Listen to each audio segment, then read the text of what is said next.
Hello guys and welcome back to my YouTube channel mister Mayank study Baba. So guys, आज हम लोग पढ़ने वाले हैं फेयोल्स। ठीक है, फेयोल्स के 14 प्रिंसिपल, जो उन्होंने फेयोल्स ने जो 14 प्रिंसिपल दिए थे मैनेजमेंट के लिए, उनको आज हम लोग पढ़ने वाले हैं। तो आज हम लोग 7 उनके प्रिंसिपल्स को देखेंगे और अगली वीडियो में जो बाकी के 7 प्रिंसिपल बचे हैं उसको हम लोग कवर करेंगे। सो मैं पहले बता देता हूँ, ये बीकॉम फर्स्ट ईयर का चैप्टर 2 चल रहा है। ठीक है, और मुझे पता नहीं है कि आप लोग कौन कौन सा बुक से करते हो, तो मतलब किसी में चैप्टर 3 किसी में चैप्टर 4 रहेगा, लेकिन ये मैंने ये नहीं रखता है। मैंने ये रखता है कि जो टॉपिक है वो आपके में दिया है तो आपको पढ़ना ही पड़ेगा। अगर आप क्लास 12 में हो तो उसमें भी आपको वीडियो हेल्पफुल है। डिस्क्रिप्शन चेक कर लेना, पिछली वीडियोज़ की लिंक आपको डिस्क्रिप्शन में मिल जाएगी, तो उसको गो थ्रू कर लेना। और बीकॉम में अगर हो तो चैनल को सब्सक्राइब कर लेना। मनी एंड फाइनेंशियल भी आपका चैप्टर है और बुक है, उसको भी आप गो थ्रू कर लेना। चैनल में आके प्लेलिस्ट आपको मिल जाएगी। तो चलिए वो सब छोड़िए, कम टू द टॉपिक। तो सबसे पहला टॉपिक है, मीन्स सबसे पहला उन्होंने जो प्रिंसिपल दिया है वो है डिवीज़न ऑफ वर्क। देखिए, नाम बताएगा काम। नाम बताएगा काम कैसे कि डिवीज़न ऑफ वर्क, काम को क्या करो, बांट दो टुकड़ों में, काम को टुकड़ों में बांट दो। तो फेयर्स का मतलब ये था कि अगर एक ऑर्गेनाइजेशन में अगर कोई एक ही आदमी सारा काम करेगा कि उसको मैनेजमेंट भी करना है, कुछ परचेजिंग भी करना है, सेल्स भी करना है, या फिर उसको वर्कर भी बन के जब वो सेल्स परचेज कर लेगा उसके बाद उसको वो काम भी करना है, तो फिर क्या होगा, वो काम पूरा नहीं हो पाएगा। क्यों? क्योंकि एक ही आदमी सारा काम कर रहा है। तो इससे क्या हो जाता है कि काम होगा नहीं, रिसोर्सेज का वेस्ट होगा, टाइम वेस्ट होगा। और इसीलिए फेयल्स ने क्या कहा कि काम को क्या करो, छोटे छोटे टुकड़ों में बांट दो। और टुकड़ों में कैसे बांट दो कि किसी को मैनेजर बना दो, तो किसी को परचेज डिपार्टमेंट करने के लिए कर दे दो, किसी को सेल्स डिपार्टमेंट कोई करेगा, तो कोई वर्कर रहेगा, तो कोई सामान इधर से लाएगा, मतलब ये करने का। ठीक है, अब इसको देखो क्या है कि work is divided in smaller task job and each work is done by trend specialist. और किसको दो, और वो किसको दो, एक ट्रेंड स्पेशलिस्ट को, जो काम को अच्छी तरह से कर सकता है। उससे क्या होगा कि which lead to a greater efficiency, उससे क्या होगा, उसकी एफिशिएंसी बढ़ेगी और वो क्या हो जाएगा, स्पेशलाइजेशन हो जाएगा। तो स्पेशलाइजेशन मतलब ये कि अगर वो बार बार एक ही काम करेगा तो उसको काम अच्छे से आ जाएगा। ठीक, मान लो अगर क्या होता है कि जैसे कि मान लो अगर आप ऑफिस में आते हो, आपको कहा गया हाँ ये लो सीट लो, इसको आपको कंप्यूटर में एंटर करना है। तो वो एंटर करने मतलब कि जितनी बार उसको आप करोगे तो आपको उसमें हैबिटेट हो जाएगा। मीन्स अब आपको कीबोर्ड्स जो बटन्स हैं वो भी आ जाएगी। ये देखिए, मैं कंप्यूटर का एक छोटा सा एग्जांपल ले रहा हूँ, और सब एग्जांपल आप बहुत सारे एग्जांपल लिख सकते हैं। तो क्या हो जाता है कि आप इसमें एकदम स्पेशलाइज हो गए, उसमें माहिर हो जाओगे, उस काम को आप अच्छे से और जल्दी और कर लोगे, क्योंकि आपको काम आता है। ठीक, if increase productivity and reduction on necessary wastage and movement. और अगर इस तरह से आप काम करोगे तो आपकी जो प्रोडक्टिविटी है वो भी बढ़ेगी, क्योंकि आपको जो काम आता है वही आपको काम मिला है। और कुछ and reduction on necessary wastage and movement, और इसमें क्या होगा कि कुछ हमारा जो चीज़ें हैं वो ख़राब नहीं होगा या आपका टाइम वेस्ट नहीं होगा। अब आते हैं दूसरे मीन्स की authority and responsibility. So authority मतलब क्या होता है और रिस्पॉन्सिबिलिटी मतलब क्या होता है। अथॉरिटी मतलब होता है कि ताकत, ठीक है, और रिस्पॉन्सिबिलिटी मतलब होता है कि जिम्मेदारी। अब इन दोनों का मतलब क्या होता है कि अथॉरिटी मतलब होता है कि हमारे पास जो ताकत है कि हम कुछ डिसीजन ले सकते हैं या किसी को कुछ हम कह सकते हैं। ठीक है, किसी के हम काम करवा सकते हैं। ठीक है, और रिस्पॉन्सिबिलिटी होता है कि हमें कुछ कहता है और हमें वो एक टाइम में पूरा करके उसको देना होता है। ठीक है, अब इसको सिंपल भाषा में इसमें देखो क्या है कि authority means power to take decision. Authority मतलब क्या होता है कि हमें एक पावर मिलता है कि हम डिसीजन ले सकते हैं। और रिस्पॉन्सिबिलिटी क्या होता है कि एक ऑब्लिगेशन होता है कि क्या होता है कि हमको जो काम दिया गया है वो टाइम पे पूरा करके उनको देना है। ठीक, और रिस्पॉन्सिबिलिटी में क्या होता है कि obligation to complete the job and assigned on time. तो उनको काम दिया गया है, जो जॉब उन्हें असाइन किया गया है उसको आपको क्या करना है, टाइम पे पूरा करके देना है। अब आता है कि अथॉरिटी और रिस्पॉन्सिबिलिटी। अथॉरिटी और रिस्पॉन्सिबिलिटी किसी को भी अगर एक ऑर्गेनाइजर में है तो बराबर होना चाहिए। मतलब कि ऐसा नहीं है कि किसी के पास बहुत सारे अथॉरिटी है तो अथॉरिटी का क्या कर सकता है, मिसयूज कर सकता है। या फिर क्या हो जाता है कि किसी के पास रिस्पॉन्सिबिलिटी है ज़्यादा तो रिस्पॉन्सिबिलिटी का भी मिसयूज हो सकता है। ठीक, तो authority should go hand in hand. More responsibility without authority in makes executive less interest in discharging duty. मतलब कि वही है कि या तो हमें कुछ अधिक नहीं कर सकते। मतलब कि अगर कि मान लो, ऐसा बुरा मत मानना, मैं बोल रहा हूँ सिर्फ, अगर कि कोई अगर आप क्लास मॉनिटर हो, ठीक है, अगर आपको ये पावर है कि मान लो आपकी रिस्पॉन्सिबिलिटी है, आपको ये बोला गया है कि अगर कोई बच्चा अगर आप क्लास को डिस्टर्ब कर रहा है या नॉइज़ कर रहा है, साउंड कर रहा है, तो आप क्या कर सकते हो इसमें।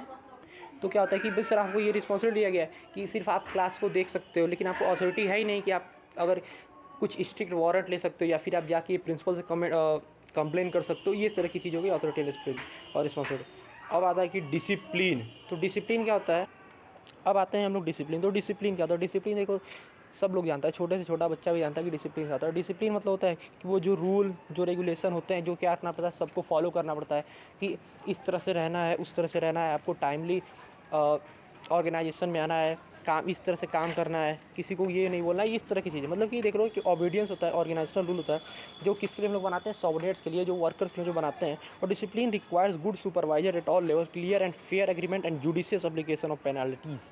ठीक है, इसका मतलब ये हुआ कि डिसिप्लिन का मतलब कि एक जो ऐसा नहीं है कि सिर्फ डिसिप्लिन वर्कर के लिए, एक सुपरवाइजर्स के लिए भी, कि वो हर लेवल में सही सुपरवाइजर हो, तभी वो सही से उन्हें गाइड करेगा, उन्हें ट्रेन करेगा। अगर वो कुछ गलती करते हैं तो उन्हें वो रूल और रेगुलेशन बताएगा किस तरह से क्या करना है। ठीक, अब आता है कि यूनिटी ऑफ कमांड। तो कमांड वो वाला कमांड नहीं, ये वाला कमांड, मतलब कि एक बार में किसी एक आदमी को किसी एक, देखो ध्यान से समझो, किसी एक टाइम में आपको एक ही आदमी से काम का ऑर्डर मिलेगा। मतलब ये नहीं है कि अगर आपको आप अकेले हो और आपको कोई 10 लोग आके आपको ये करे कि ये आपको करना है, ये आपको करना है, ये आपको करना है, तो इससे क्या होगा कि आप काम कर नहीं पाओगे, आपको ये नहीं समझ में आएगा कि आपको पहले करना किसका है। मतलब कि इसका मतलब ये हो गया कि आप कहीं जा रहे हो, ठीक है, मान लो स्कूल में आप कहीं जा रहे हो, तो क्या होता है कि आप स्कूल में जा रहे हो, कि वो क्या होता है कि आप स्कूल में हो, जा रहे हो, तब तक आपके मैथ्स वाले टीचर आते हैं, वो आपसे कहते हैं कि ये ले कुछ जा और मैथ्स लैब से कुछ सामान लेके आ। ठीक है, अब आप इनकी बात सुन के आगे जा ही रहते कि आपके कॉमर्स वाले टीचर आ जाते हैं और कहते हैं रुक, ये रहे चाबी और जा और अपने क्लासरूम में से, ठीक है, अपने क्लासरूम से कुछ बुक्स लेके आ। ठीक है, अब क्या होता है, अब आपको ये दोनों लोगों को काम जरूरी है और दोनों लोगों का है कि तुरंत आपको ये काम करना है। तो तुरंत आप कैसे कर सकते हो, क्योंकि आपको एक बार में तो आप एक ही काम कर सकते हो। तो वही ऑर्गेनाइजेशन में भी है कि आपको किसी एक बार में आपको किसी एक से ही ऑर्डर लेना पड़ेगा, नहीं तो क्या होता है कि आप काम पूरा नहीं कर सकते, ओवरलैप हो जाएगा, डिस्प्यूट हो जाएगा। तो उसमें यही है कि it implies that every worker should receive order and instruction from one superior only. ठीक, एक ही आदमी से आपको जो ऑर्डर है और इंस्ट्रक्शन आपको मिलेगा, and otherwise it will create, क्या क्रिएट करेगा, confusing, conflict, disturbance and overlapping of activity. आप कन्फ्यूज होगे, पहले किसका काम करें, पहले मैथ्स वाले का बात मानिए, कॉमर्स वाले का, फिर क्या होता है, कन्फ्लिक्ट हो जाएगा, लड़ाई हो जाएगा, बात बिगड़ जाएगी, क्योंकि आपको दोनों लोगों से डांट सुननी पड़ेगी। उसके बाद आता है कि unity of direction. Unity of direction मतलब ये होता है कि हमारे ऑर्गेनाइजेशन में जितने भी लोग हैं उनका एक ही ऑब्जेक्टिव होना चाहिए। ठीक है, जितने ऑर्गेनाइजेशन में बहुत सारे लोग काम कर रहे हैं, ठीक है, लेकिन उनका जो ऑब्जेक्टिव होना चाहिए वो क्या होना चाहिए, एक होना चाहिए। क्योंकि अगर एक ऑब्जेक्टिव नहीं रहेगा तो कभी भी ऑर्गेनाइजेशनल अपना गोल अचीव नहीं कर पाएगा और उसका जो ऑब्जेक्टिव वो पूरा कभी हो नहीं पाएगा। तो ये कह रहा है कि each group of activity having the same objective must have one head and one plan. उनका एक हेड होना चाहिए और एक प्लान होना चाहिए। ठीक है, पहले एक हेड और एक प्लान को आप कंप्लीट कर लो, उसके बाद से दूसरे प्लान। तो ये नहीं कि कोई ऐसा कर रहा है, तो कोई मतलब कि कोई परचेज डिपार्टमेंट को किस तरह से सुधारने की कोशिश कर रहा है, तो आप सेल्स में जाके काम बिगाड़ दो। तो इस तरह से नहीं करना है, सबका एक हेड होना चाहिए, एक प्लान होना चाहिए कि अभी अगर आपका टास्क है, अगर आपका प्लान ये है कि आपको एक साल में 1000 का प्रोडक्शन करना है, तो आपको उसी पे फोकस करना है। फिर ये नहीं है कि आपका कोई बीच वाला डिपार्टमेंट सोचे कि हम थोड़ा रिजर्व भी बना लेंगे, फिर अगले साल के लिए कुछ सोचने लगे, तो नहीं, वो सिर्फ सबका एक हेड होना चाहिए और एक ही प्लान होना चाहिए। अब आता है कि subordination of individual interest to general interest. अब इसका मतलब क्या होता है कि the interest of an organization to should take priority over the interest of any one individual employee. तो इसका मतलब ये हुआ कि फेयोल ने ये कहा था कि subordination of individual interest to general interest. आपको अपने ऑर्गेनाइजेशन में इस तरह से काम करना है कि जो इंडिविजुअल, जो अलग अलग लोग काम कर रहे हैं, उनका तो जो इंटरेस्ट है, उनका तो जो ऑब्जेक्टिव वो पूरा ही हो, और साथ साथ जो ऑर्गेनाइजेशनल का जो इंटरेस्ट है, जो उसका एम है, जो ऑब्जेक्टिव है, वही पूरा हो। तो ऑर्गेनाइजेशन को कुछ इस तरह से काम करना चाहिए कि जो इंडिविजुअल के साथ साथ ऑर्गेनाइजेशन का भी जो इंटरेस्ट है वो पूरा हो जाए। तो वही कह रहा है कि सबऑर्डिनेट करो, मिलाओ, किसका इंटरेस्ट, इंडिविजुअल अलग अलग लोगों का इंटरेस्ट किसके साथ, जनरल इंटरेस्ट के साथ। तो वही है कि the interest organization should take priority over the interest of any. और अगर एम्प्लॉय है, अगर वो अपना ध्यान देने लग रहा है, तो उसको आप उसको बताओ कि नहीं, पहले आपको ऑर्गेनाइजेशन के बारे में सोचना है, फिर आपको अपने बारे में सोचना है, ठीक है। अब है कि रिम्यूनरेशन ऑफ एम्प्लॉय। तो रिम्यूनरेशन सबसे सिंपल, जो आप सब बच्चे जानते हैं कि उनको क्या देना पड़ेगा, अच्छी सैलरी दो, उनको अच्छे वेजेस दो, फेयर ट्रीटमेंट करो, मतलब कि ओवरऑल पे एंड कंपनसेशन, उनको कंपनसेशन टाइम टू पेमेंट करो और फेयर करो both employees of the organization. The wages should encourage the worker to work more and better. जो उनको जो वेजेस है, जो अगर आप वर्कर देते हो तो उनको क्या करता है, इंकरेज करता है कि वो काम अच्छे करें और बहुत ज़्यादा करें। तो यही सब है, ठीक है। सो आज हमने क्या पढ़ा, 7 फेयर्स के प्रिंसिपल ऑफ मैनेजमेंट पढ़ लिए हैं और बाकी 7 हम लोग अगली वीडियो में पढ़ने वाले हैं। तो आई होप आपको ये वीडियो समझ में आया हो। थोड़ी सी अगर गलती हो गई हो, अगर आपको लगता है कि कुछ सही नहीं है, तो कमेंट में आप ज़रूर बताएं एंड अगली वीडियो में उसकी सुधार होगी। डिस्क्रिप्शन चेक कर लेना, चैनल पर नए हो तो चैनल को सब्सक्राइब कर लेना और वीडियो को लाइक तो कर ही लेना, ठीक है। आपसे मिलते हैं अगली वीडियो में, तब तक के लिए देखते रहिए मिस्टर मैंग स्टडी वन।